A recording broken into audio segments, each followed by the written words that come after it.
Hi friends, HPV വാക്സിനെ കുറിച്ച് കേട്ടിട്ടുണ്ടോ? Human papilloma virus vaccine എന്നാണ് ഇതിൻ്റെ ഫുൾ ഫോം. വർഷങ്ങളായിട്ടുള്ള പരീക്ഷണങ്ങൾ കൊണ്ട് വികസിപ്പിച്ചെടുത്തതാണ് ഈ വാക്സിൻ. സ്ത്രീകളിലുണ്ടാകുന്ന സെർവിക്കൽ ക്യാൻസർ തടയാനുള്ളതാണ് ഈ വാക്സിൻ. ഇന്ത്യയിൽ 9 മുതൽ 14 വയസ്സ് വരെയുള്ള പെൺകുട്ടികൾക്ക് സൗജന്യമായിട്ടാണ് ഈ വാക്സിൻ നൽകുന്നത്.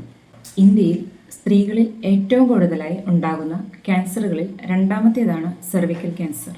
ഒറ്റ ഡോസ് വാക്സിനാണ്, ഗർഡാസിൽ എന്ന വാക്സിനാണ് കൊടുക്കുന്നത്. നമ്മുടെ സെൻട്രൽ ഗവൺമെൻറ് ഓഫ് ഇന്ത്യ ഫെബ്രുവരി 28 മുതൽ ഫ്രീ ആയിട്ടാണ് ഈ വാക്സിൻ കൊടുക്കുന്നത്.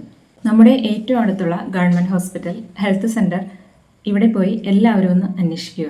20 വർഷമായി പ്രാബല്യത്തിലുള്ള വാക്സിനാണ് HPV. 120-ൽ പരം രാജ്യങ്ങളിൽ ഇത് കൊടുക്കുന്നുണ്ട്. ഇന്ത്യയിൽ പ്രൈവറ്റ് ഹോസ്പിറ്റലുകളിൽ 2008 മുതൽ ഈ വാക്സിൻ ലഭ്യമാണ്. ഒരു ഡോസ് വാക്സിന് 4000 രൂപയോളമാണ് വില വരുന്നത്. ഉപകാരപ്രദമാണെന്ന് തോന്നിയാൽ എല്ലാവരും ഈ വീഡിയോ ഒന്ന് വേണ്ടപ്പെട്ടവർക്കൊക്കെ ഒന്ന് ഷെയർ ചെയ്ത് കൊടുക്കണേ.